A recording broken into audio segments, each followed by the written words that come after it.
La collection d'hiver était plus inspirée par certaines images de la famille Romanov et des grandes duchesses, et d'un esprit comme ça, un peu sépia, légèrement fondu, comme une malle qu'on ouvrirait dans un vieux grenier où on sortirait des photos un peu passées par le temps et qui sont empreintes d'une nostalgie, de quelque chose de très romantique, tout ça mixé avec quelque chose de plus contemporain.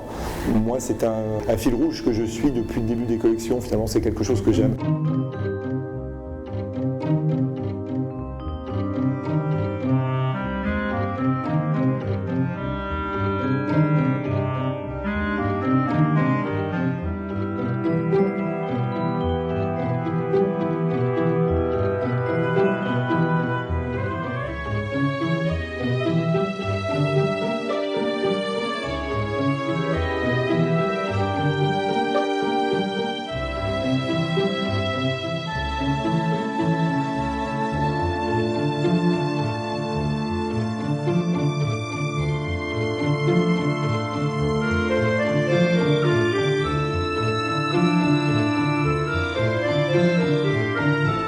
Quand on parle de couture Christophe Josse, le premier mot qui nous vient à l'esprit est romantisme.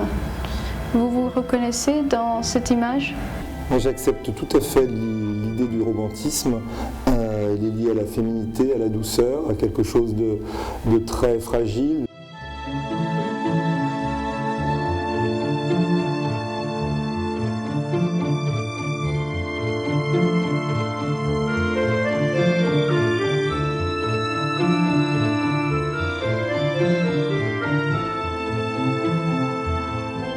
On a l'impression que vous avez un idéal de beauté féminine.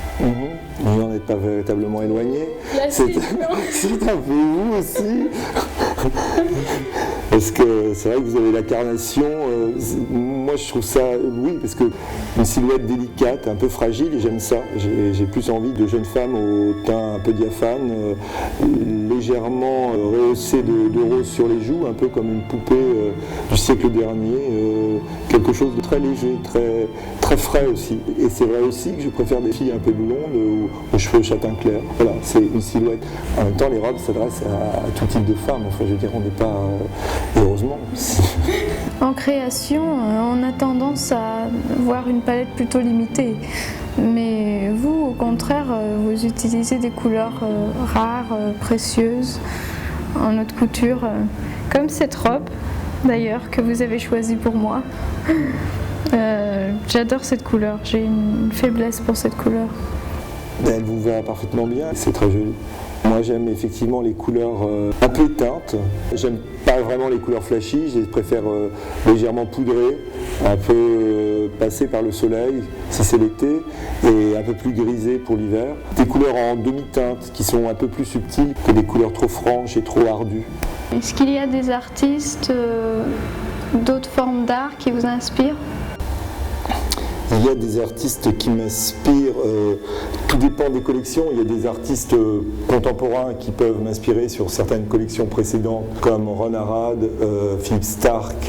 Mais il y a aussi des inspirations différentes qui peuvent venir d'une photographe américaine qui s'appelle Kim Powell.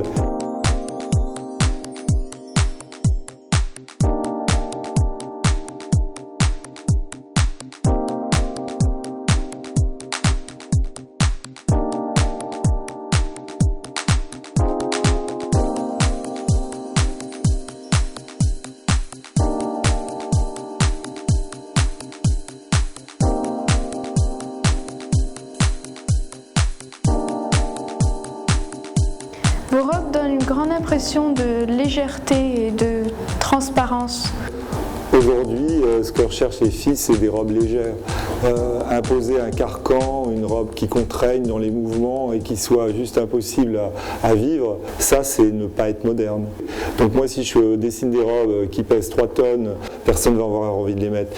Et à l'œil, une robe légère, ça se pressent, ça se raconte beaucoup plus joliment. On en est plus vite amoureux que d'une robe lourde.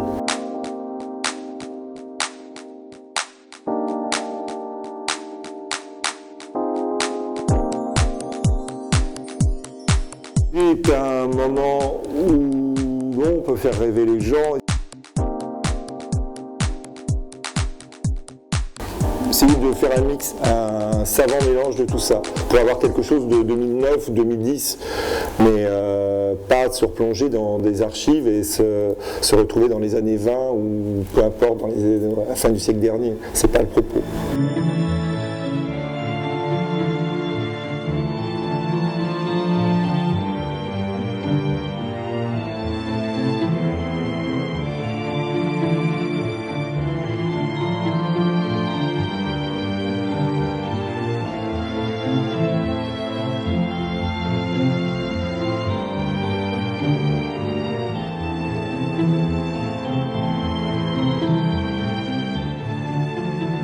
Sublime robe de mariée qui évoque le rêve. Oui, c'est le désir d'avoir des robes sensuelles, évanescentes presque, qui suggèrent véritablement le corps de la femme.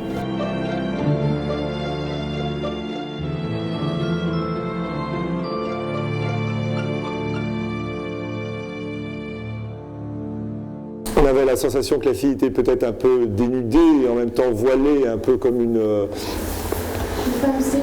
Oui, voilà, c'est ça. Féerique. Très féerique, onirique, un songe. Discrètement sensuel. Discrètement sensuel. Et je préfère effectivement suggérer, plutôt que de jeter comme ça en pâture un corps nu ou un peu provoquant. Ça m'intéresse moyennement. Mais par contre, la sensualité, quelque chose d'un peu plus suave et qui est plus dans la suggestivité, l'interprétation que chacun peut en faire. Ça m'intéresse un peu plus. Vous venez de lancer votre ligne de prêt-à-porter. J'avais vraiment envie de séduire des femmes qui n'ont pas forcément le besoin ni les moyens de s'habiller en couture. Le prêt-à-porter vous ouvre des horizons multiples, variés. Vous pouvez être dans le monde entier, dans des boutiques à Los Angeles et en même temps dans des boutiques à Tokyo. Et je crois que c'est complémentaire. Et pour continuer à faire de la haute couture aujourd'hui, en 2010, il est indispensable de s'adjoindre une activité de prêt-à-porter. Et vos prochains projets pour 2010 ? Alors c'est déjà de travailler là pour la prochaine collection de couture, puisqu'elle arrive très vite. On est en novembre et la couture, on l'a présentée au mois de janvier. Et parallèlement, il faut préparer aussi la collection de prêt-à-porter, puisqu'il doit y avoir certains vêtements qui doivent être prêts au mois de décembre pour être présentés à certains acheteurs américains qui viendront à Paris à cette période-là.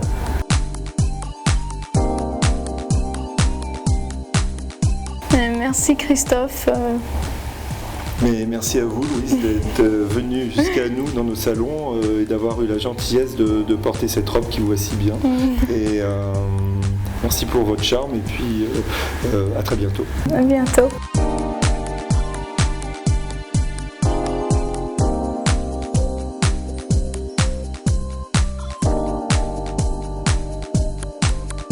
And this was Louise Kisa for NETV.